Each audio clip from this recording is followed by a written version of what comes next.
Sadasya Bhakti Siddhanta Saraswati Goswami Prabhupada ki jai.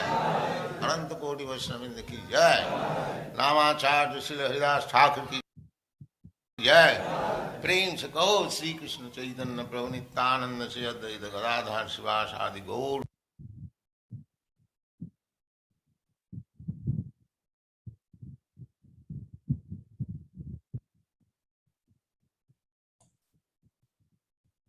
Hare Krishna. Shri Shri Radha Gopinath Bhagwan ki jai. Shri Jagannath Baladev Subhadra Maharani ki jai.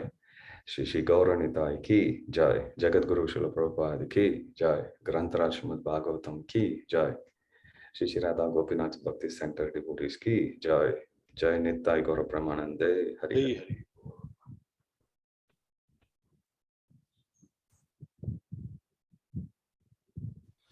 Hare Krishna. Hare Krishna. Thank you, GhanashyamPrabhu, for accepting the invite on such a short notice. So nice of you. You are always there to support devotees and guide everyone in this yatra. Thank you so much. Thank you, Prabhu, for this wonderful opportunity to get to associate, get some Sangha on Sunday morning on the auspicious Dwadasi day. Today, let's get started. So I'll share my screen now. So today we'll be discussing 4 verses. I'll just give a quick overview on the 4. Let's first do the recitation. So I'll do the recitation. Please hear. Om Namo Bhagavate Vasudevaya. Om Namo Bhagavate Vasudevaya. Om Namo Bhagavate Vasudevaya. Narayanam Namaskritya Naram Chaiva Narottamam Devam Saraswatim Vyasam Tato Jayam Virayet Nashtaprayesha Bhadreshu Nityam Bhagavate Sevaya Bhagavati Uttama Shloke Bhaktir Bhavati Naishtaki Krishnaya Vasudevaya Devaki Nandanaya Cha Nanda Gopakumaraya Govindaya Namo Namaha. Hare Krishna. Reading from Srimad Bhagavatam, Canto 1, Chapter 2, verse 23 to 26.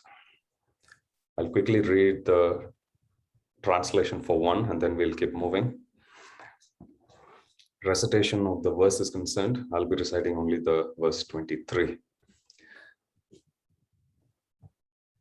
Sattvam rajas tama itir prakriter gunaster yukta para purusha eka ihasya datte Sthityadaye hari virinchi hareti samnya shreyamsi tatra khalu sattvatanor nrinamsihu. Word to word translation. Sattvam, goodness. Rajaha, passion. Tamaha, the darkness of ignorance. Iti, thus. Prakriti, of the material nature. Gunaha, qualities. Tai, by them. Yuktaha, associated with. Paraha, transcendental. Purushaha, the personality. Ekaha, one. Iha atsya, of this material world. Datte, accepts. Sthiti adaye, for the matter of creation, maintenance and destruction. Hari, Vishnu, the personality of Godhead. Virinchi, Brahma. Hara, Lord Shiva. Iti, thus. Samyaha, different features. Shreyamsi, ultimate benefit. Tatra, therein. Khalu, of course. Sattva, goodness. Tanoho, form. Rinam, of the human being. Syuhu, derived. Translation and purport by His Divine Grace, Abhay Charanaravinda, Bhaktivedanta Swami Srila Prabhupada, Jagat Guru Srila Prabhupada ki jai. The transcendental personality of Godhead is indirectly associated with the 3 modes of material nature, namely passion, goodness, and ignorance. And just for the material world's creation, maintenance, and destruction, he accepts the 3 qualitative forms of Brahma, Vishnu, and Shiva. Of these 3, all human beings can derive ultimate benefit from Vishnu, the form of the quality of goodness.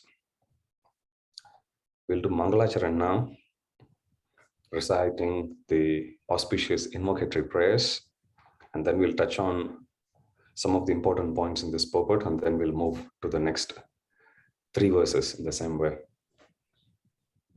Om Jnanatimmirandasya Jnananjana Shalakaya Chakshurunmilitam Yena Tasmai Shri Gurave Namaha Shri Chaitanya Manobishtam Stapitam Yena Bhutale Swayam Rupa Kadamayam Dadati Swapadantikam Vandeham Shri Guru Shri Yuta Patakamalam Shri Gurun Vaishnavamscha Shri Rupam Sagrajata Sahagana Raghunatanvitam Tam Sajivam Sadvaitam Savadutam Parijana Sahitam Krishna Chaitanya Devam Shri Radha Krishna Padan Sahagana Lalita Shri Vishakhanvitamscha He Krishna Karuna Sindhu Dinabandhu Jagatpate Gopesha Gopika Kanta Radha Kanta Namostute Tapta Kanchana Gaurangi Radhe Vrindavaneshwari Vrishabhanu Sute Devi Pranamami Haripriye Vancha Kalpatarubhyascha Kripa Sindhubhya Evacha Patitanam Pavanebhyo Vaishnavebhyo Namo Namaha Jai Shri Krishna Chaitanya Prabhu Nityananda Shri Advaita Gadadhara Shivashadi Gaura Bhakta Vrinda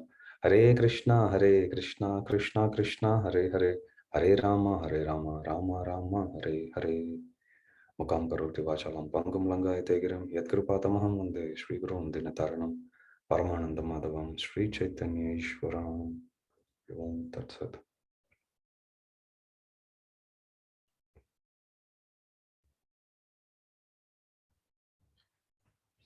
Hare Krishna. Let's get started. The translation, the transcendental personality of Godhead is indirectly associated with the 3 modes of material nature, namely passion, goodness, and ignorance. And just for the material world's creation, maintenance, and destruction, he accepts the 3 qualitative forms of Brahma, Vishnu, and Shiva. Of these 3, all human beings can derive ultimate benefit from Vishnu, the form of the quality of goodness. Hare Krishna. So just to set some context, we are in the 2nd chapter of Srimad Bhagavatam, 1st canto. The 1st chapter discussed about the meeting of Sutta Goswami in a holy place called Naimisharanya. There he meets sages headed by Shaunaka Rishi. They had just embarked on performing a great sacrifice. As great sages, they could see the future of people of Kali Yuga, which is the current age, and they could see how people in this age, they were very unfortunate, they are miserable, short-lived, unintelligent, manda sumunda matayo, manda bhagya hi upadiritaha. So when they see all these not so auspicious symptoms of the people in this day and age, they realize something has to be done. So this is just like for any country that we live in, or any place that we live in. If we see something wrong happening, we may not be all powerful to solve the problem completely. However, we all can actually do our bit to see what we can do to improve the situation. At the least, we can at least stop contributing to the problem. So this is one lesson we can learn from the sages of Naimisharanya. So they start to think, what's the best way to counteract the ill effects of this day and age, also known as Kali Yuga? And then they finally conclude they should perhaps do a yagya, a huge fire sacrifice. And as they were starting to perform this fire sacrifice, it was at that juncture that Sutta Goswami, he walks into that assembly. So then they put forth 6 questions to Sutta Goswami. The first 2 questions are answered in this particular chapter, which is chapter 2 of Srimad Bhagavatam. First question which they ask is, what is the ultimate good for people in general? That's the first question they ask. Second question is, there are so many scriptures that are available, even 5,000 years ago. So they ask him, what is the essence of the scripture, of all the scriptures? You may come across videos, you may come across even some books in some bookstore that will tell you, Bhagavad Gita in 30 minutes, or become a pro in 30 days, so on and so forth. There are so many books that are available, but we want to know what is it that will require minimum input from my side and maximum output I can derive from. We have the tendency. We don't need to feel bad. Looks like even the sages of Naimisharanya, they also have that tendency. So they ask this question. There are so many innumerable scriptures that are available. What is the essence? If I have to pick one, what is it that I should? And that question was actually asked to Srila Bhakti Siddhanta Saraswati Thakur, who is the spiritual master of our Srila Prabhupada. Bhakti Siddhanta Saraswati Thakur says, let's say if this whole world gets flooded and you have to grab only so much which both your hands can hold. He said in that situation, you should be prepared to let go of everything and just catch hold of Bhagavad Gita, Srimad Bhagavatam and Chaitanya Charitamrita. And you climb on top of the roof. Make sure that the books don't get wet. Because if you have these 3, even if you have lost all the so-called knowledge in this world, you haven't lost anything. Then he says, if the water level rises up and you have to now let go of something which you are already holding between Bhagavad Gita, Bhagavatam and Chaitanya Charitamrita, he says, let go of Bhagavad Gita. You can still learn from Bhagavatam and Chaitanya Charitamrita, essence of Bhagavad Gita. And he says, if the water level still rises, now you let go of even Srimad Bhagavatam. As long as you keep holding Chaitanya Charitamrita, nothing is lost. And true to his words, if you read Chaitanya Charitamrita, you will see the verses of Bhagavad Gita and Bhagavatam being repeatedly quoted. Important verses, essence of Bhagavad Gita and Srimad Bhagavatam being repeatedly quoted there. So simply with that one book, Chaitanya Charitamrita, we can recreate every single thing that is actually needed in this world to inhabit as well as to get liberated from. So these are the 2 questions that are asked to Sutta Goswami. What is the ultimate good for people in general? And what is the essence of all scriptures? Now, in answer to those, and there are 4 more questions they ask, in answer to these 2 questions, Sutta Goswami starts reciting this chapter. So second chapter, most part of it is an answer to these 2 questions. What is the ultimate good for people in general? And what is the essence of all the scriptures? Now, in answering to the first question, what is the ultimate good? He discusses about bhakti. The process of bhakti yoga is the ultimate good for people in general. Why? It puts one directly in contact with the Supreme Lord. It doesn't have any prerequisites to be ticked in order to be practiced. It gives the ultimate benefit. In fact, even if it is incompletely and imperfectly performed, one still gets the complete benefit.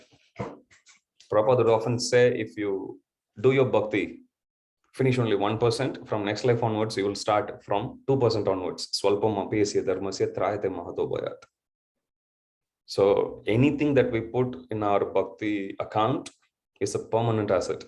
Unlike any other process of yoga that gives us perfection only when we do 100%, Bhakti Yoga gives Even if we do a little amount of work, even if it's imperfect, incomplete, it will still give you eternal benefit. That's the power of Bhakti Yoga. So he establishes the power of Bhakti. And while he's establishing the supremacy of Bhakti, he then starts to discuss why one should take exclusive shelter of the Supreme Personality of Godhead, Krishna. So this particular section that we are reading emphasizes on that point about how there are many demigods who are administrative heads of this world who are available to offer us different benedictions. There are many forms of Vishnu also that come from the Supreme Personality of Godhead. Among all of them, how one should take exclusive shelter of the Supreme Personality of Godhead, Krishna. This second chapter of Srimad Bhagavatam, first canto, second chapter, is very important. In fact, every time we go for a home program to install Srimad Bhagavatam set, this is the chapter we recite, second chapter, because it teaches us everything about Bhakti. It tells us who we are. It tells us about the stages of Bhakti. It tells us about how one should exclusively take shelter of Krishna, the Supreme Lord. So in this series of verses, if you look at today's verse, the transcendental personality of Godhead is indirectly associated with the three modes of material nature, namely passion, goodness, and ignorance. What it means is Krishna has got superior energy and inferior energy. Superior energy is what's called the internal potency. Inferior energy, even though it's still divine, relatively speaking, it is considered inferior. It is still spiritual energy of the Lord, but even among them, Krishna rates them something as superior and inferior. We belong to the superior category. Material nature, Prakriti, falls under inferior category. So here, this verse actually mentions the transcendental personality of Godhead is indirectly associated with the three modes of material nature.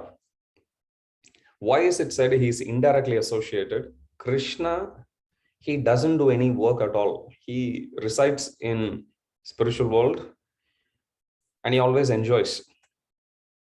As we say, all play and no work. So this is Krishna. He doesn't do any work at all. So in order to create, maintain, and annihilate this material universe, what Krishna does is he expands. How many ever forms that is needed, he'll expand into one, and from that point, unlimited other avatars come. We'll come to that point shortly, which Prabhupada beautifully elaborates. I was listening to one lecture of Prabhupada. Prabhupada says, just to give us an idea, how many material universes are there? When that question was put forth to Prabhupada, Prabhupada says, I'll give you a calculation with which you can get an idea. Even though it's not, this calculation is not absolute, but it will give you an idea. So if you take the duration of the life of Lord Brahma, so Brahma lives for 100 years, where one day is equal to 24 hours of Brahma is equal to 2000 Chaturyugas. So there is Satya Yuga, Treta Yuga, Dwapar Yuga, and Kali Yuga. Put together, they last for 4.32 million years. You multiply that by 1,000 times, which is 4.32 billion years. That is 12 hours of Lord Brahma. Now, you multiply that by 2. That is 8.64 billion years. That is 124 hours of Brahma. So Prabhupada says, Krishna comes once during the day of Lord Brahma, which is in this 8.64 billion years, Krishna just comes once and he performs pastimes for 125 years and then he goes back. Or his pastimes won't be manifest. Even though it's still happening, it's still not manifest to our mundane eyes as much as it was 5,000 years ago. So then Prabhupada says, after he performs pastimes in one day of Lord Brahma for this tiny duration, which is 125 years in this 8.64 billion years timeline, Krishna then goes to the next universe and stays there for another 125 years in some other universe that's maintained by some other Brahma. Then he goes to next universe. Then he goes to next universe. So Prabhupada says, so like that, Krishna keeps on going to another universe, and come next day of Lord Brahma, he'll again come back. He would have finished that cycle and he will come back. And Prabhupada says, you calculate it, how many tiny windows of 125 years you can create in 8.64 billion years. Prabhupada says, this will give you an idea. This is not in completion, but it will give you an idea about the inconceivable nature, inconceivable number of universes that Krishna has actually let float in this Karana Sagar. So here, Krishna as such, he doesn't create anything himself. He simply expands himself as Balaram from his right arm. It's mentioned. So Krishna, initially he expands himself as Balaram, and Balaram, who is the elder brother of Krishna, he in turn creates all spiritual and material forms. So from Balaram, if you read the purport, Prabhupada actually explains, Krishna first creates Balaram, and Balaram in turn creates Adi Chaturvyuha, Vasudev, Sankarshana, Pradyumna, and Aniruddha. They are the first expansion of Balaram. So there is Vasudev, Sankarshana, Pradyumna, and Aniruddha. From this Sankarshana comes Narayan, also called as Mahanarayan.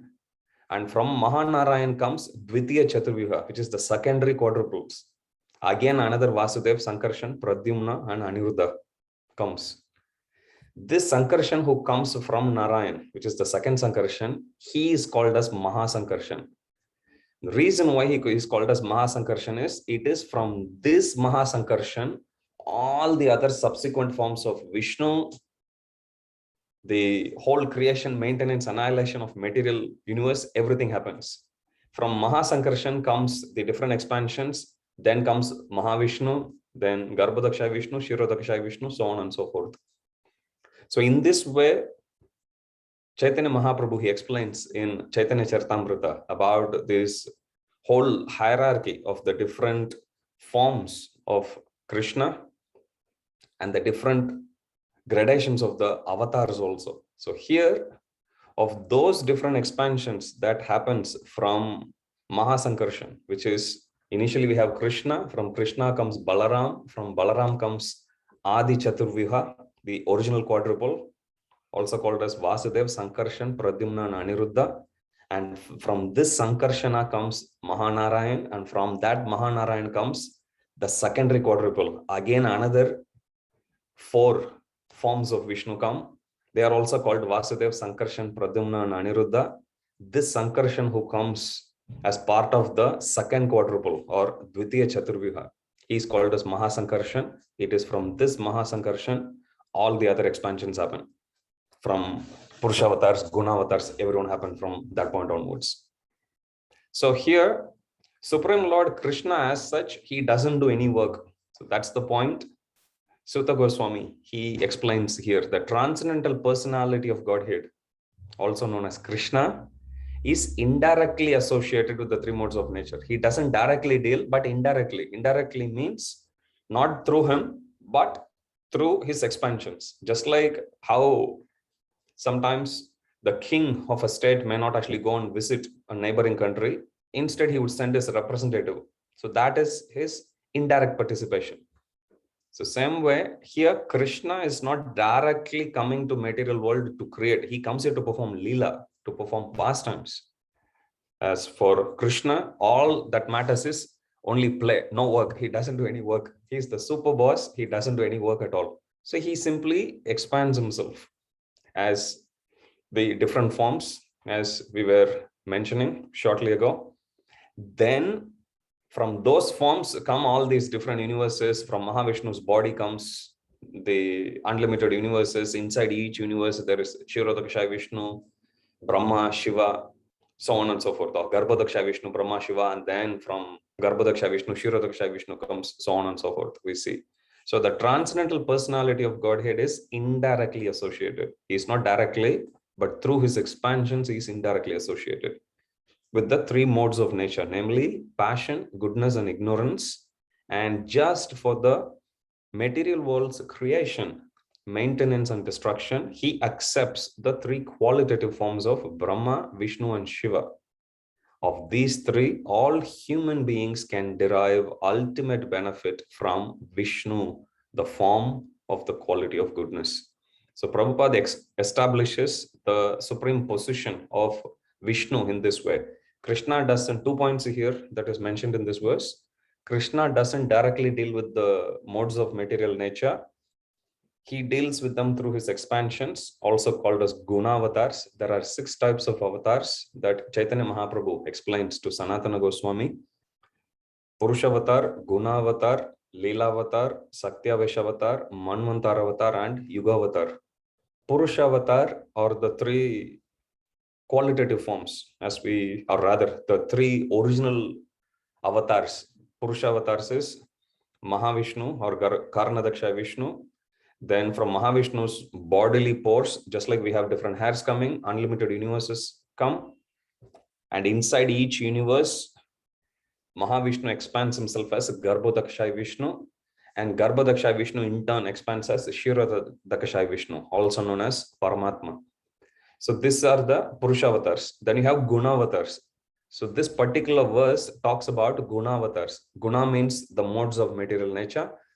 So these 3 avatars, Brahma, Vishnu, and Shiva, they are in charge of each one of those modes, which is mode of goodness, passion, and ignorance. Purusha avatar, Guna avatar, Leela avatar. Supreme Lord comes down to perform pastimes like Narashingadev, Vamana. They all come here to perform a certain Leela, also known as pastimes.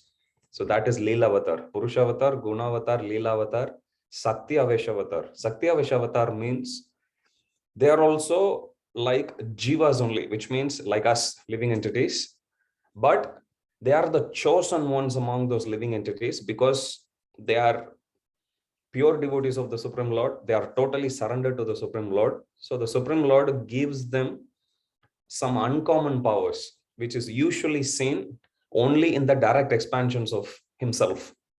He picks some living entities, some jivas who are totally surrendered, and he gives them very unusual powers, enormous powers, with which they'll do something really big to please the Supreme Lord. Examples for that is Buddha. Buddha comes under Satyavesha avatar. To be like a Buddha is not easy. That's why even total atheists, people who don't even know position of Buddha, they still worship him because it's not easy to be like Buddha. Same way, if you see, for example, Vyasadeva, somebody who wrote so many scriptures, Puranas, Vedas, Vedanta Sutras, Mahabharata, so on and so forth. It's not easy to sit and write so much, so many of them, millions of verses, and not just for the sake of it. Millions of verses written to deliver the entire humanity for all time to come. Can you believe it? That's the power of Vyasadeva. Likewise, Narada Muni. Narada Muni can go anywhere, make anyone as a devotee of Krishna. Srila Prabhupada, Satyavesha avatar. Prithu Maharaj, 4th canto of Srimad Bhagavatam, Satyavesha avatar. So you will come across Parashuram. You will come across Parashuram single-handedly goes and he wipes out entire army, not just once. He does that so many times. 22 times he goes around the world and he keeps on doing it. Even if, if you watch such a scene in movie, you will think that's not possible, but it is possible. For Satyavesha avatars, it's possible. Purusha avatar, Guna avatar, Leela avatar, Satyavesha avatar, Manvantar avatar. So during the reign of every Manu, there are 14 Manus in a day of Lord Brahma. Likewise, in every day of Lord Brahma, there are 14 more Manus. So you can calculate, there will be thousands of Manus in the whole lifespan of Lord Brahma.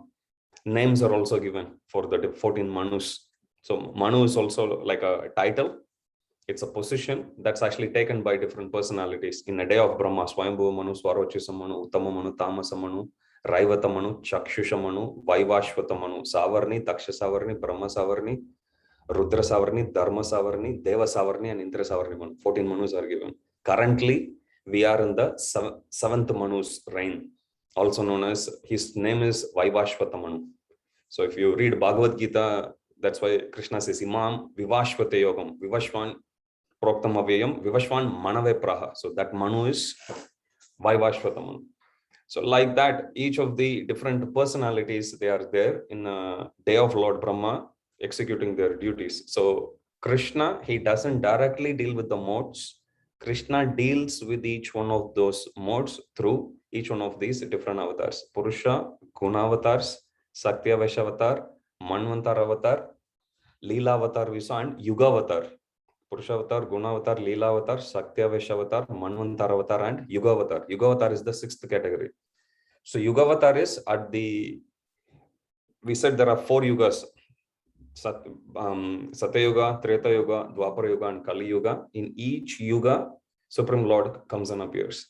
So that personality is called Yuga avatar. This is also one type of avatar. So through these 6 types of avatars, Krishna expands himself. He descends down to the material world, creates, maintains, annihilates everything, but not directly, instead indirectly. So that's what indirectly here refers to.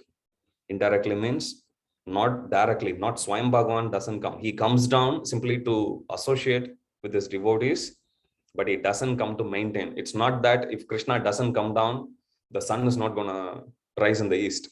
Everything will still go on. Krishna has already got personalities. He has already got all of that sorted out through his different expansions, and they in turn expand also that way.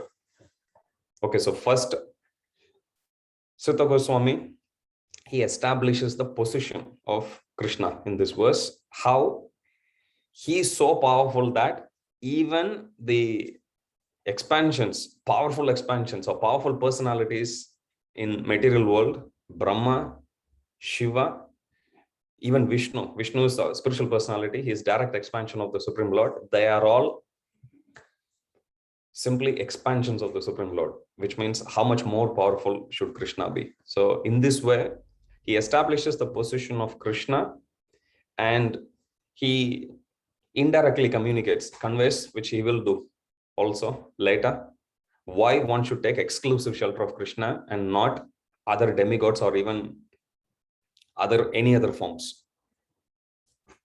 Firewood is a transformation of earth, but smoke is better than the raw wood, and fire is still better, for by fire we can derive the benefits of superior knowledge. Similarly, passion is better than ignorance, but goodness is best, because by goodness one can come to realize the absolute truth. Here he says why of the 3 forms, because in the previous verse we saw, especially talking about the Guna avatars, Brahma, Vishnu, and Shiva.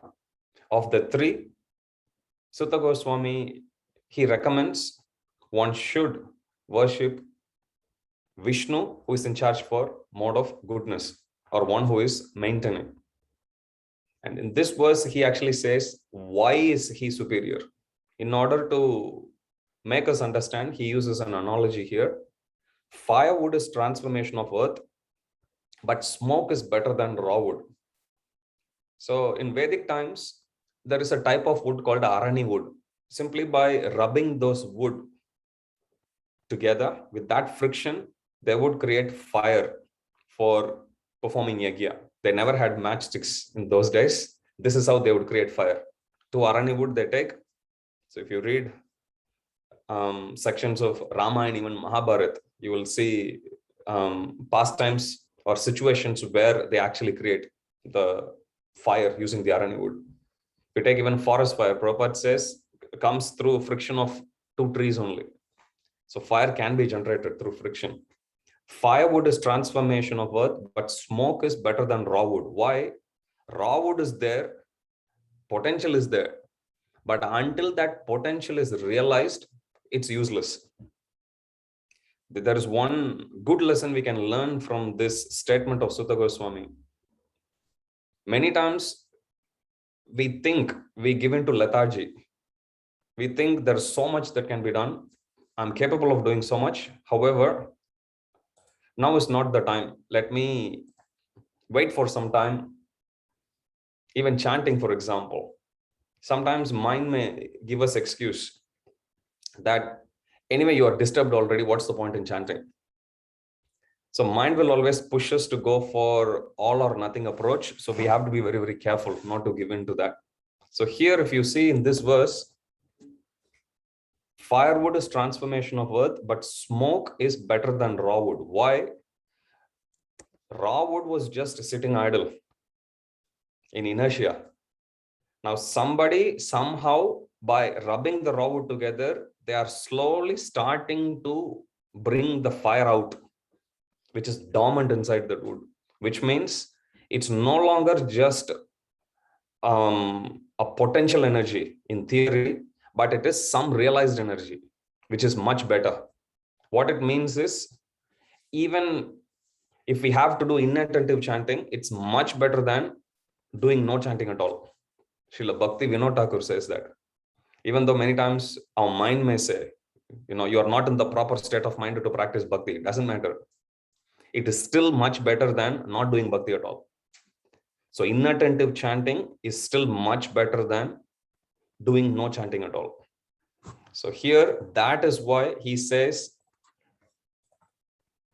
firewood is transformation of earth, but smoke is better than raw wood, because raw wood was just sitting idle, but somebody has started rubbing it, or even by themselves they started rubbing, and smoke is starting to come, which means there is some hope, there is some realization of that potential. So in our bhakti also, we should not wait for perfection. Perfection is a process, it's not the goal. So we have to be very, very careful with that. And that applies equally for anything. Could be reading Prabhupada's books, for example. We may think that it looks like there's so much here. If I do it, I have to do it properly. Otherwise, what's the point in doing? That's not a good approach, because that's not the approach we take even when it comes to job. Just because we all know that we are not perfect in our office, do we stop going to work? No. Even if we lose job, we go to another place to market ourselves again. No, I'll do this, I'll do that for you. So practically, it's not wrong. That's how this material world is. Everything is imperfect. Thank God, I'm not the only one. Which means all of us have hopes. All of us, in whatever capacity we can perform bhakti, we can perform our activity, we need to do it. You can whinge, you can grudgingly do it, doesn't matter, still do it. Somehow or other, tena kena prakarena, it's there in the Shastras itself. Tena kena prakarena, mana Krishna niveshayat.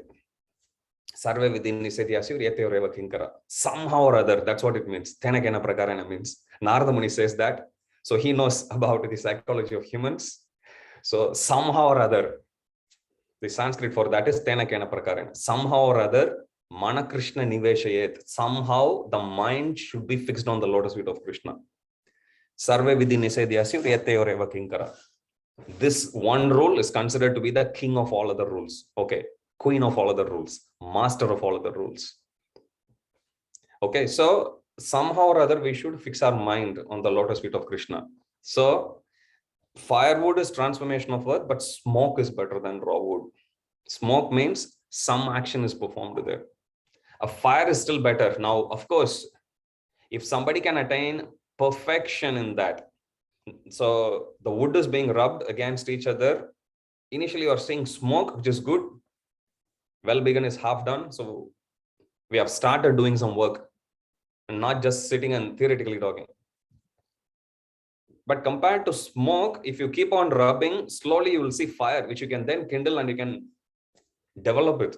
So that fire is still considered better. Why? Because we can derive benefits of superior knowledge through Vedic sacrifices. With that fire, we can do yajna. So it is considered even better. So same way, compared to being a couch potato, being lethargic, not doing anything, even if you had just to come out of that, if you have to do something passionately, that's better. Passionate bhakti is better than lethargy. But then from that mode of passion, if we can raise ourselves to come to mode of goodness, that's best. Now we can say, why shouldn't we stick to passion? Because it feels very natural for us, especially being in this material world. Like you go to a city for a shopping, to a shopping mall, anywhere, you will always see the vibes is always very, very passionate. And to think about even mode of goodness, what to speak of pure goodness? It feels it's a misfit in this world. But actually, there is a practical issue with performing anything in mode of passion. The issue is anything in this material world to sustain is practically impossible. That's why Lord Vishnu takes up that role of maintaining. Maintaining anything in this world is difficult, is not difficult, it's impossible. We cannot maintain anything. Everything is bound to reduce. He Tamal Krishna Goswami Maharaj, he says the only way to maintain in material world is by increasing, which means everything will deteriorate. You have to keep on increasing. That's the only way. We are not in a neutral platform. We are in a downslope, trying to pedal our bike against the slope, which means you stop pedaling, you would think my bike is going to stand in one place. It's going to pull you down. So we are not in a neutral ground. We are in a tilted ground. So we have to understand that, which means we have to, passion means we have to try to push it higher and higher and higher and higher. The problem with the passion is, because as with everything in this world, which means as with everything in this world, with the nature of deterioration inherent in it, even if you try to bring passionate energy out, time will come, take away that energy. We feel less passionate now. I'm 41 now, compared to how I felt when I was 20, 15, 10. I feel different now. Passion is reducing. It's very hard to maintain. You practically can't do it. So that's the problem with passion. As much as it actually goes up, to that extent, it is going to come down. It's going to get affected. So if on the other hand, somebody who is practicing bhakti on a mode of goodness, they will always have consistency in their practice. Even better, they can improve. Passion problem is there'll be a sudden spurt of adrenaline. It goes up, and then to the same extent it goes up, it will come down also. Have you seen athletes perform for short distance running? They go for 100 meters dash, but then they take longer to recover. They'll walk the whole lap to bring them, back to their normal. Heartbeat goes up, everything goes up, and then they have to calm down. But imagine if they have to keep running forever like that, it's not possible. So downside of passion is sometimes it gives you a push, a boost, it takes you up, but then as soon as you run out of energy, you have to come down. And to the extent you have gone up, to that extent, the impact of downfall also will be there, which is dangerous. So that is why, for practical reason, passion is not good. Ignorance is out of question. Ignorance is inactivity. Even to be ignorant is very difficult. Prabhupada says, in human form of life, we may think, I can just sleep. And Prabhupada says, if somebody manages to get more sleep, then it is considered a great achievement. Prabhupada says, today is a holiday. What are you going to do? I will sleep. So Prabhupada says, to sleep is not such a great qualification. And Prabhupada says, one can get tired of sleeping also. Have you got that experience? You lie down this way, that way. After some time, even though you may be sleeping on mattress, your body will start to pain. It will start to ache. So even if we want to be in mode of ignorance, in lethargy, it's not possible. So Prabhupada says, Krishna being so kind, then Krishna will give you a form of a polar bear or or a koala. They'll sleep for 18 hours a day. Polar bear goes in hibernation for 6 months in a year, so on and so forth. That's Krishna's kindness upon us because we have the desire. Okay, so the point here is, compared to being in lethargy, in mode of ignorance, at least doing some activity in mode of passion is good. But because maintaining anything in mode of passion is difficult, this is considered simply as a stopgap arrangement. One should go raise oneself up to work in mode of goodness. And who do we saw as somebody in charge for mode of goodness? That is Supreme Lord Vishnu, which means Same thing holds true for everything. We just used one example about activity, but even in terms of worship, in terms of practice of spirituality, in terms of anything that we do, we should always be above mode of goodness, even above mode of goodness. So that's how he establishes the supremacy of worship of Vishnu through this simple analogy. And Prabhupada explains about the different modes of material nature, the other two, how Rajas, Lord Brahma, he works in that, and Tamas, or mode of ignorance, in which Lord Shiva carries out his duty of annihilation. So the next verse, previously all great sages rendered service unto the personality of Godhead due to his existence above the three modes of material nature. They worshipped him to become free from material conditions and thus derive the ultimate benefit. Whoever follows such great authorities is also eligible for liberation from the material world. After establishing the position of Krishna above everyone else, now he is telling us how not only us, there are many people before us who had practiced this path of bhakti, worshipped Krishna, and they went back to the spiritual world. You will see Krishna himself also uses that. Just like if you have to go buy a new car, a new brand, for example, before you buy, you would go for test drive. You would also call up one of your friend who happened to already buy that car and use that car, that brand of car, for past a couple of months. Why? Direct experience is good. Shruti Praman is also good to get their feedback. What do they feel about the car before you start to invest? So same way, Krishna also uses the same approach in Bhagavad Gita when it comes to telling about the glory of bhakti. Sometimes Krishna will glorify bhakti, the power of bhakti. Sometimes Krishna will glorify bhakti indirectly by glorifying his devotees. He would say, following this, many people have attained. They have come to me. Krishna says like that. And indirectly, in some other places, Krishna will glorify bhakti by saying how powerful he is, how great he is. The whole point of Krishna speaking about himself there is not to just tell Arjuna or to the whole world how great he is.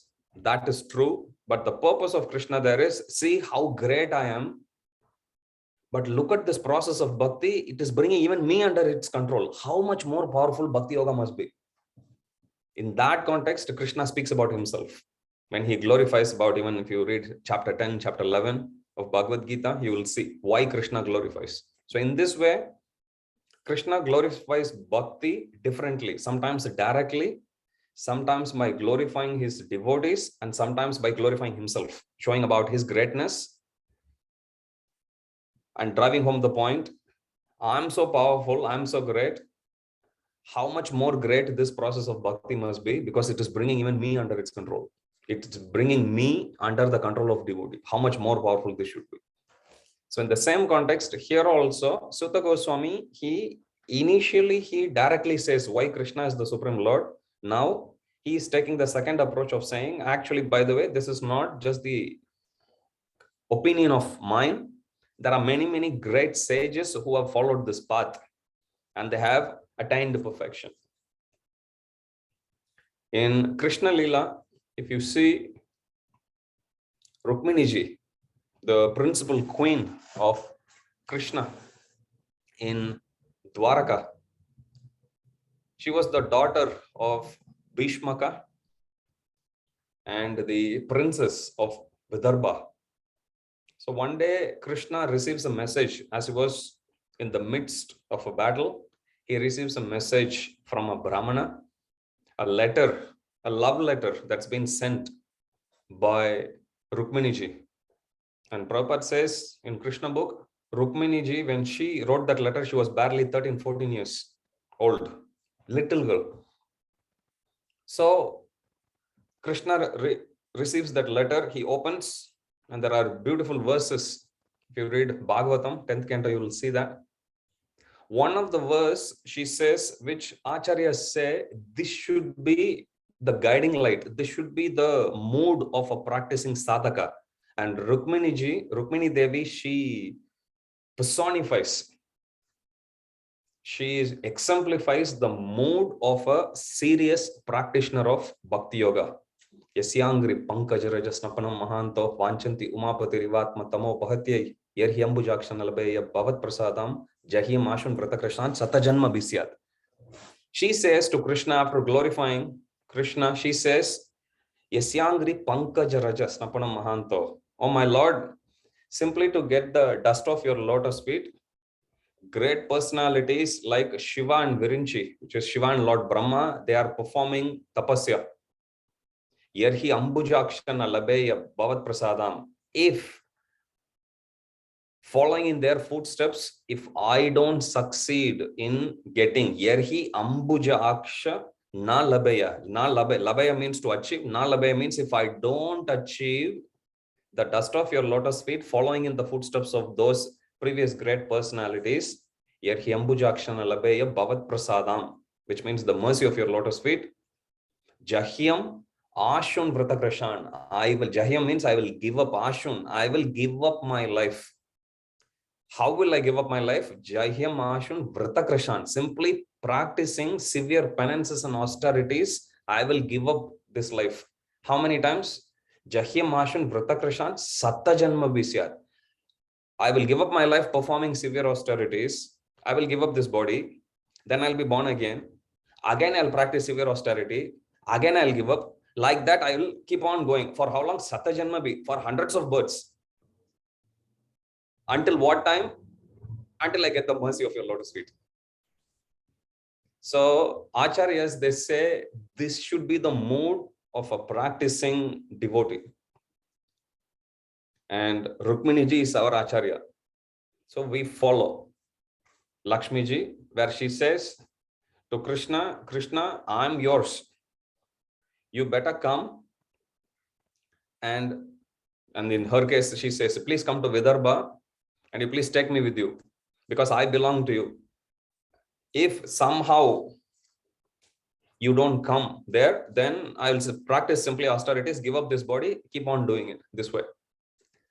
So when we practice bhakti, sometimes we become restless. I'm practicing for such a long time. Why am I not getting the result? That is due to the influence of mode of passion. That mode will have, you sleep and get up and you'll forget that mode. That's why it's mode of passion. It doesn't stay for long. So the way to practice bhakti is simply to follow in the footsteps of the previous acharyas. In Ramayana, you will come across story of Shabari. Shabari also, she was just given instruction by her spiritual master, Matanga Rishi, that one day Lord Ram and Lakshman will come, Supreme Lord will come here. And the sage is actually telling to her at the time of him leaving his body and going to spiritual world. So what you do, you maintain this ashram and you keep everything ready to receive them. That's all he says. And he gives up his body. What does Shabari do? Shabari didn't ask her spiritual master, what time will they come? What day will they come? Will they come? Will they send me SMS, WhatsApp message? No. She sits there and she practices bhakti, keeping the ashram neat and tidy every day. She will cook nice foodstuffs. She'll pick up the berries. She'll keep everything ready and waiting for Ram and Lakshman. They won't come. Next day, she'll do the exact same thing again.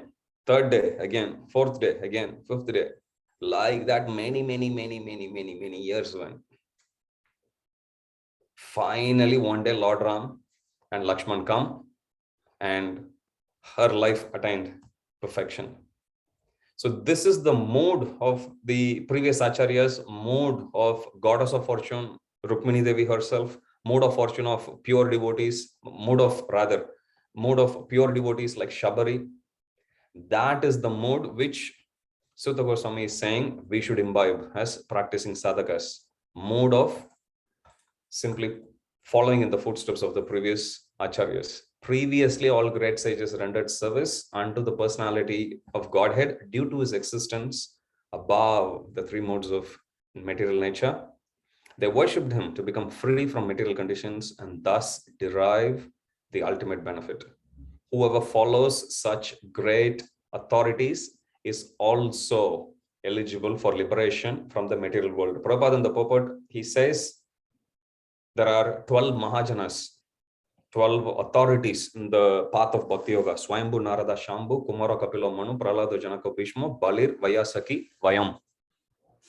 Swayambhu, Lord Brahma, Narada, Shambhu, just Lord Shiva, Swayambhu, Narada, Shambhu, Kumara, 4 Kumaras, Kapila, Lord Kapila, Kumara Kapila, Manu, Swayambhu Manu, Prahlada, Prahlad Maharaj, Janaka, Janaka Maharaj, Sita Devi's father. He's a great devotee. He's also one of the 12 greatest authorities of Bhakti.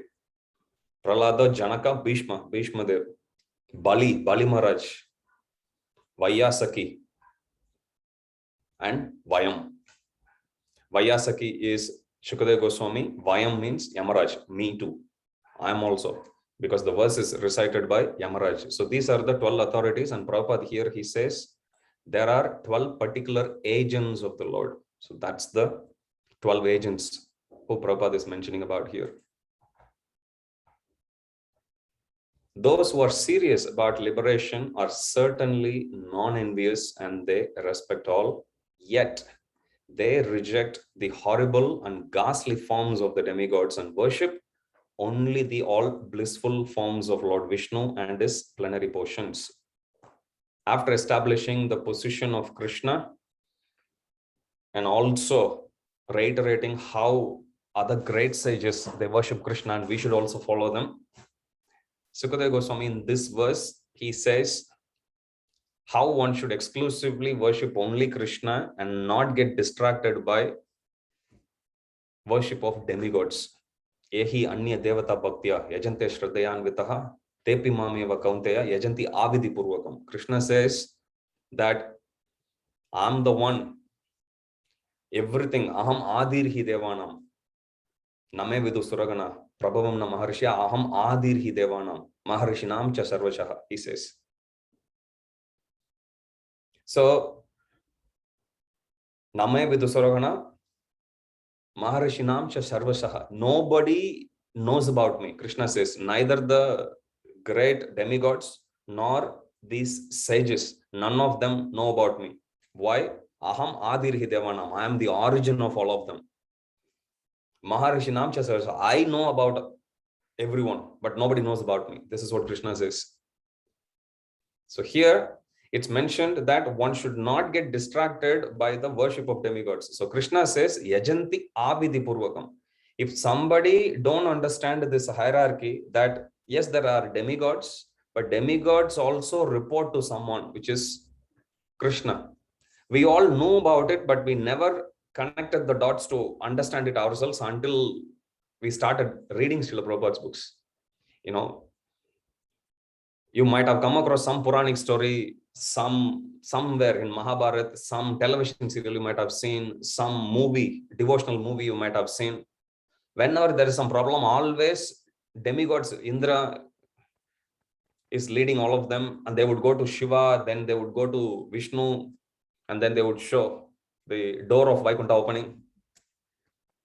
So we have seen that, but we never put all the scenarios together and understood. Actually, whenever there is problem, they all go to Vishnu, which means he must be the boss. So, but here, Sutta Goswami is not giving room for any such ambiguity. He is openly saying, demigods cannot save anyone. Why? Because their lifespan is also limited. When Hiranyakashipu, he was doing tapasya, Lord Brahma comes, Hiranyakashipu asks, my Lord, please make me immortal. Brahma tells to Hiranyakashipu, even I myself am not immortal. How can I make you immortal?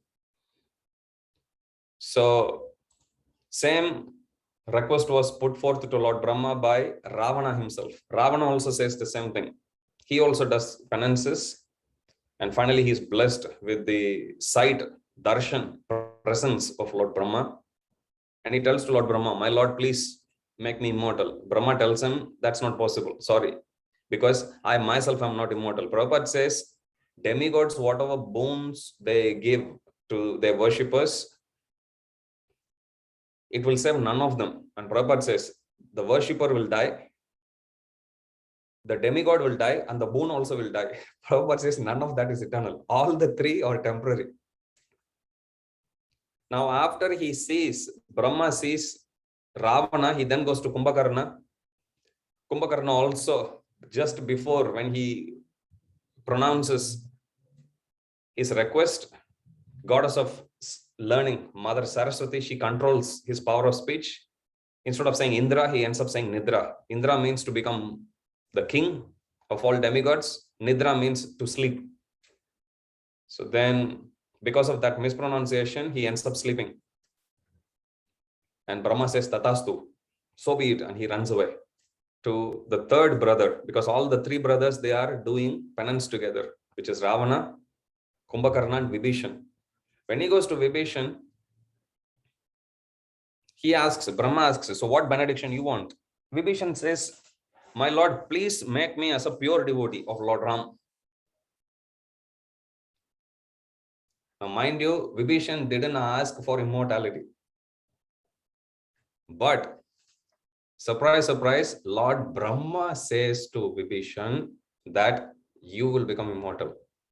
Very interesting, because the other two brothers, when they were seeking immortality, they go pray to Lord Brahma, treating him as just another demigod.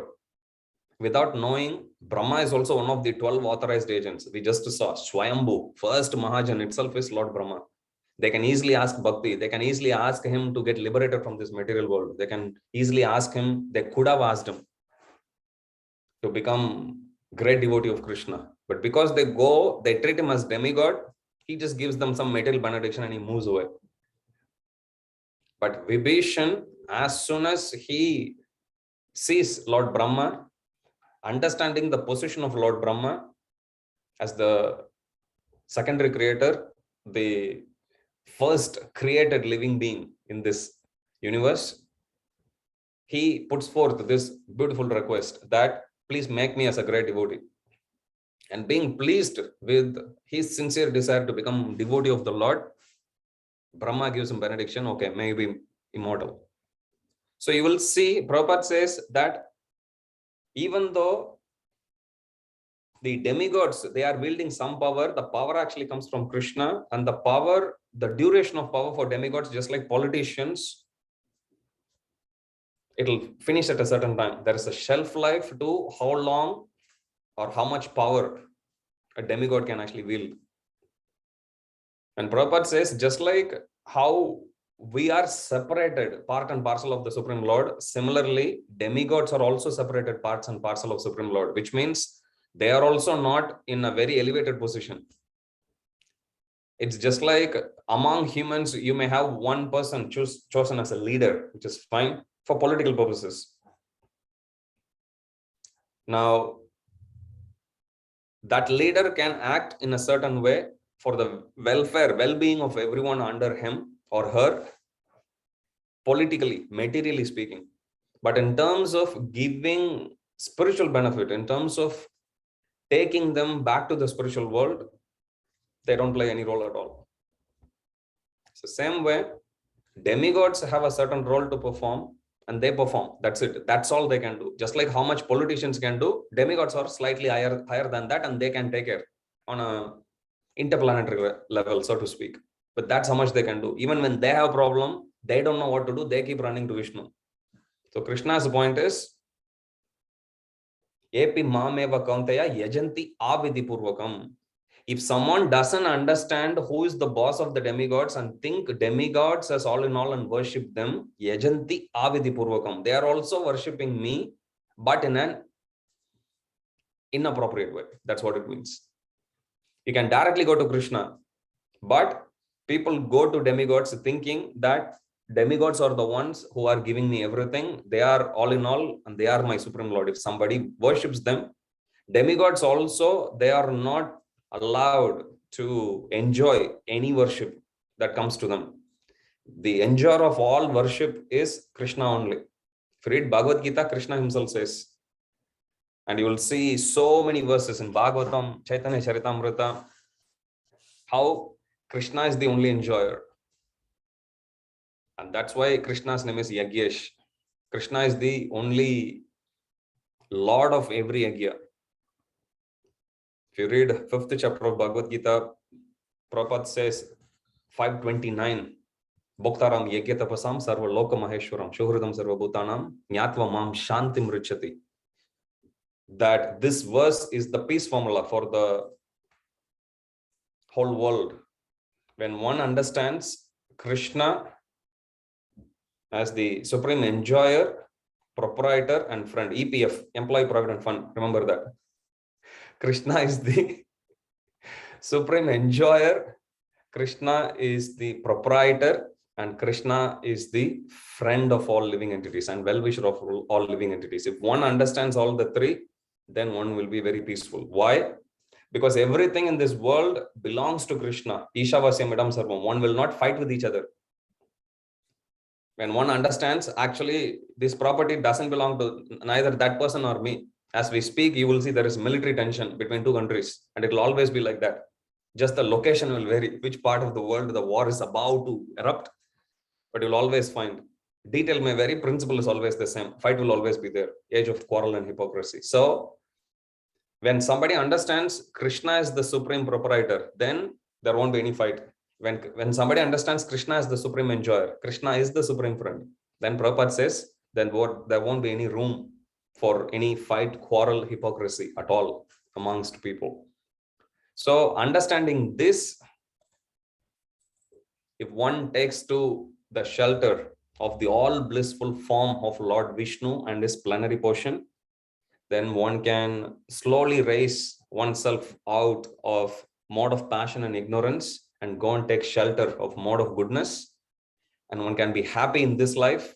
One can keep improving. Improving anything is possible only in mode of goodness. It's not possible in passion. Passion means we'll do something, some activity until last minute. Tomorrow is exam. I'll study today. Program starts at 9 o'clock. I will start cooking at 8:45. So then we'll do just enough to tick the box. Then we can't really express our bhakti. We can't really express ourselves fully in such work. You can neither build on that also either, build on that experience either. Because how much do we remember of what we studied in our college days, for example? Whatever you study day before exam, you will remember only until the exam finishes. If somebody gives the same question in the same afternoon, we'll forget to write. Half of the things we'll forget. We'll forget what to speak of improving. But if we want to improve on our bhakti, if we want to improve on the quality of our japa, if we want to improve on how we take shelter of Srila Prabhupada's books, mode of goodness matters. Mode of goodness means Prabhupada says do the same thing at the same time every day. Some consistency. Even japa, for example, you may not be able to wake up Mangalarti time, sit and chant japa like we do in temple. Fine. But at least fix a time. Okay, I'll start japa every day at 7 o'clock. Some consistency. It's still mode of goodness, but then you start doing it from 7 o'clock in the morning. Okay, I can't do it 7. I will start at 10 o'clock in the morning. Fair enough. But fix it at 10 for some time. And then gradually, because it's in mode of goodness, 10 o'clock will become consistent. Then we will think, actually, I keep doing at the same time. I like it. I would like to actually see the quality of my japa when I actually do little earlier in the day. So then you will push. So mode of goodness is very important, even for practical reasons. Why we should stick to. Same way, keeping our home clean in terms of doing any activity. So qualities of mode of goodness, you can read Bhagavad Gita, Krishna gives there. So in this way, Sutta Goswami, he establishes the position of Krishna. He tells about the different avatars. He tells why one should take exclusive shelter of Krishna and not the shelter of any other demigods, because demigods are also separated parts and parcels. They are not direct expansions, unlike Vishnu Tattvas. But if we take shelter of Vishnu Tattva, then we can raise our consciousness slowly to the level of platform of goodness, actually directly to Shuddha Sattva platform, to pure goodness. I'll stop there. Any questions or comments?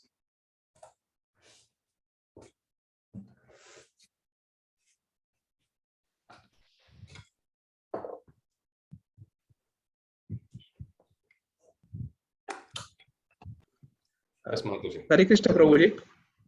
Hare Krishna. Who is it? Harshad? Yes, Hare Krishna, Harshad Prabhu. Yeah, just one question. That story which you said that Brahmaji gave Vibhishan the immortality benediction. How is that possible? Devotees, good question. Narada Muni. You take Narada Muni's case, Narada Muni's previous history was he was just a son of a maid servant. Maid servant name is Kalavati, it's given. He had opportunity to serve the Bhakti Vedantas, pure devotees who came to his home as guests. And being this little, Prabhupada says, Narada boy, little boy, he would go serve them. He would sit there, hear patiently about the Krishna Katha, which they speak. Simply by that association, he'll take their permission and he'll take the remnants of the prasad, Mahaprasad. In this way, he slowly developed taste for bhakti. And after they go, shortly after, his mother gets bitten by a snake. She leaves her body. Normally in that situation, if you see any kid, let alone, as young as Narada boy, anyone in any age would feel they are often, there is nobody there. Usually it's a very miserable situation to be in. However, Narada Muni, because of the power of association of these devotees, he developed the conviction, and Narada Muni himself narrates this history actually. And he goes around to different parts of the world, sit in the forest, do tapasya. He will just take some water, some roots and fruits in the forest, and this is what he was doing. And as he was doing it, if you read the whole pastime in Bhagavatam itself, he himself narrates that then one fine day, he had a vision of Lord Vishnu temporarily, because he hasn't attained perfection at that point of time. But then Vishnu assures him, the darshan which you are getting now, you will get only once. And now you hanker for it, and then you raise your level. And then true to that instruction of Lord Vishnu, Narada Muni goes, he digs deep, he goes into full-on bhakti.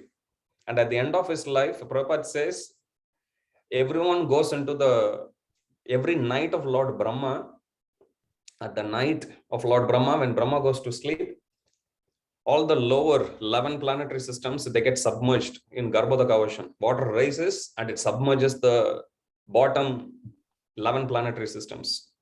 Maharjanas, Tapas Satya, Janaloka, Tapaloka, Satyaloka only will stay above water.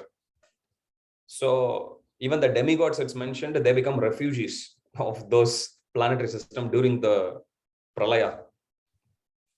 So everyone during that time, all the living entities in the lower 11 planetary systems, they die and they go into the body of Garbhodaksha Vishnu.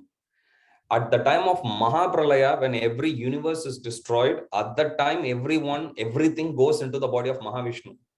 But every night of Lord Brahma, whenever Brahma sleeps, at that time, the lower 11 planetary systems get submerged in water, meaning everyone dies. That's what it means. If everything gets submerged, and everyone goes into the body of Garbhodaksha Vishnu. They don't leave the universe yet. Everyone goes into the body. So Prabhupada says, when Narada boy, he gave up his body, he went into the body of Garbhodaksha Vishnu, just like everyone else. Then when Brahma wakes up next day morning, at that time when everyone came out, he went in as Narada boy. When he came out as Manasa Putra of Lord Brahma, as Narada Muni. So now Narada Muni, he has a spiritual body. He can travel anywhere, material world, spiritual world, anywhere. So same way, when Lord Brahma gives this benediction to Vibhishan, we should not see this one materially. Just like Narada Muni has got liberated body, Vibhishan also has got liberated body beyond birth and death. Now he can perform bhakti, he can go anywhere like Narada Muni. Narada Muni, there's no birthday for Narada Muni. He's always there. So it's like that. Vibhishan is also like that. Okay, so immortality materially is not possible for anyone. Okay, because Krishna, the Prabhupada says, actually there is a pastime where after the Mohini Murti pastime, everyone keeps talking about Mohini Murti, how beautiful Mohini Murti was, even though that's form of Vishnu, he takes the form of a Mataji. And then how she allured everyone. Lord Shiva, when he comes to know this, Shiva thinks, really, Mohini Murti came, I was busy drinking, the poison. I would like to take the darshan. Looks like I missed out. Then he goes to Vishnu and he says, my Lord, I heard about this beautiful form. If you don't mind, can I have a darshan of that? If you read that section, Prabhupada says, when Vishnu hears that from Shiva, Vishnu gives a very wry smile. Wry smile means smiling as if to communicating, are you sure? That's what it means. There Prabhupada says that Krishna doesn't like living entities fiddling with the material energy, because Krishna doesn't want them, because they will get allured. They will get illusioned there. Okay, so whenever it comes, to answer your question, so any mention of immortality that's given in Vaishnava parlance, it means not in material platform. It means Narada Muni doesn't have the same body as I remember one of the first images I saw in Bhagavatam when I came to Krishna consciousness was Narada Muni chanting like this, and you see against the background of a whole cosmos. And I come from that's a small step for a man, huge step for giant leap for mankind and everything. So when I saw that, I was thinking, wouldn't Narada Muni feel cold? That's the first thing that crossed my mind. Because this is our understanding. But actually, if you see about the eternality, when you speak about Siddha Deha and everything, it's not to be confused as the same one that we have. Okay, immortality here doesn't mean your lifespan is getting increased by X amount. That's not immortality. But that's understanding of Ravana and Kumbhakaran, Hiranyakashipu and everyone, but not for Vibhishan. Okay. Thank you, Prabhuji. Thank you. Anita Mataji. Hare Krishna, Prabhu, Dandavat Pranam. Hare Krishna Mataji, Dandavat Pranam. My question is that in the beginning of the class, you mentioned about the three of our important books, Bhagavad Gita, Srimad Bhagavatam, and Chaitanya Charitamrita. So Bhagavad Gita was also spoken directly by Krishna. And so why is it that Chaitanya Charitamrita is it's on the highest pedestal? So yep. Good question. If we have to have one out of three, then what's the reason for that? Yeah. Like before we go to CC, I'll tell you between Bhagavad Gita and Uddhava Gita. Everything which Krishna speaks in Bhagavad Gita, Uddhava Gita is it's pretty much the 11th canto in its entirety, except the first 5-6 chapters of 11th canto. Okay, so it's like 23 chapters. Totally, that whole section is Uddhava Gita. Whatever Krishna speaks, when you read that section of Bhagavatam in 11th canto, when you read literally for every verse that's there, every section of that entire 11th canto that you actually read, you will see, hey, I've read this before. This one looks familiar. I've read this somewhere before. You will get that little sense of familiarity. Reason why we get that is, and later on in the same Uddhava Gita, at one point, Krishna himself would acknowledge that to Uddhava, that Uddhava, many of the questions you are asking me now was already asked to me by Arjuna on the battlefield of Kurukshetra. When he got confused, I gave him this knowledge. I'm glad one friend asked me that question. You're also my good friend. You're also asking me. Okay, let me repeat. And he will repeat. Same thing again. But same knowledge for one verse in Bhagavad Gita, you will find a whole chapter in Uddhava Gita. Okay, for one single point there, you will find 24 verses here explaining the same point in more elaboration, for example. And that is true for every section, be it Karma Yoga, Jnana Yoga, Dhyana Yoga. Okay, there Krishna mentions about, okay, there are siddhis that are available. Here he'll go to in detail about what are the primary siddhi, secondary siddhi, which form of Vishnu are you supposed to worship for, which siddhi, everything he says here. Okay, if somebody wants bigger than the biggest, then Krishna says here in Uddhava Gita, you have to worship Virat Rupa. So you will see a direct correlation between the siddhi, quality of the siddhi that you are after, and the quality which Krishna is demonstrating through a particular form, through a particular expansion. Like, let's say if one wants to get Anima Siddhi, smaller than the smallest, then Krishna says, then you have to worship on Paramatma, because he is the one who is smaller than the smallest. You understand? Quality will be the same. So you can clearly see a correlation between the Siddhi and this one. Now, what Krishna just mentions as a passing comment in 6th chapter of Bhagavad Gita, here you will see an entire chapter Krishna explaining. It's the same thing given in more detail here. In the same way, Chaitanya Charitamrita is considered to be postgraduate study of Bhagavad Gita and Bhagavatam. So whatever you see in Bhagavad Gita, you will see it elaborated in Bhagavatam, and whatever you see in Bhagavatam, you will see it elaborated with more practical examples in Chaitanya Charitamrita. So of the three, you have that, you can easily recreate the other two, because Chaitanya Charitamrita also, if you see, one thing which really struck me when I read Chaitanya Charitamrita was how much Srila Prabhupada is chaste to Krishnadas Kaviraj Goswami and the entire parampara. Like almost every verse which Prabhupada quotes in different contexts, if you hear some lectures, once, twice, as soon as Prabhupada says, something, Prabhupada comes about water, Prabhupada would say, Krishna said, I'm the test of water, like that.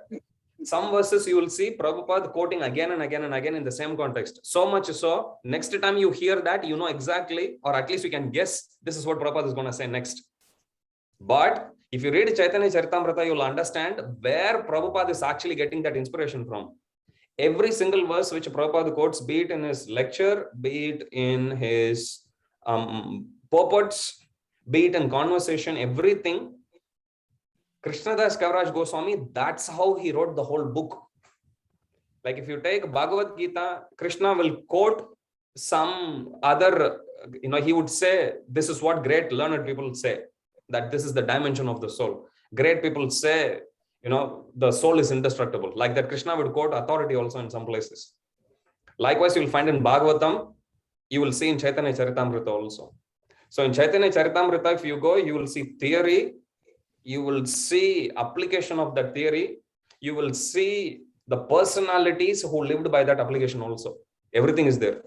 Bhagavatam is a case study of some personalities in bygone ages, in one sense. Okay, millenniums before.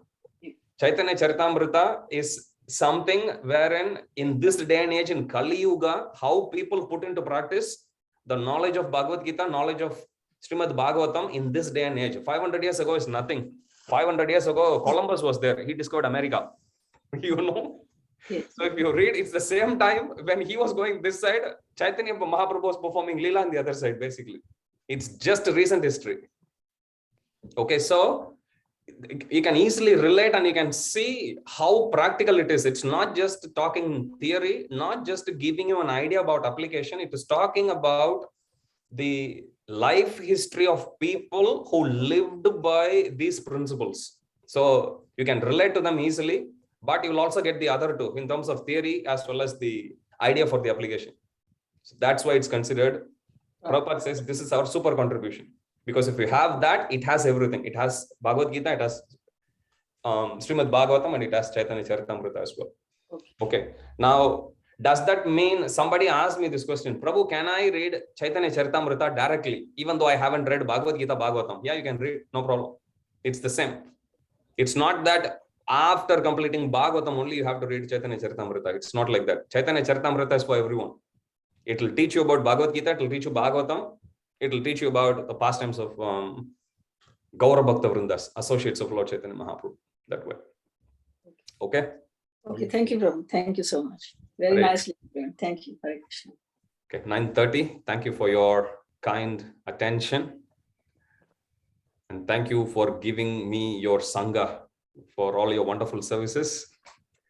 I thank Shubha Krishna Prabhu for the wonderful initiative he has actually taken in running the classes for Sri Radha Gopinath's Bhakti Center. I hope the restrictions will get raised soon, situation will improve, and I'll get some personal Sangha sometime.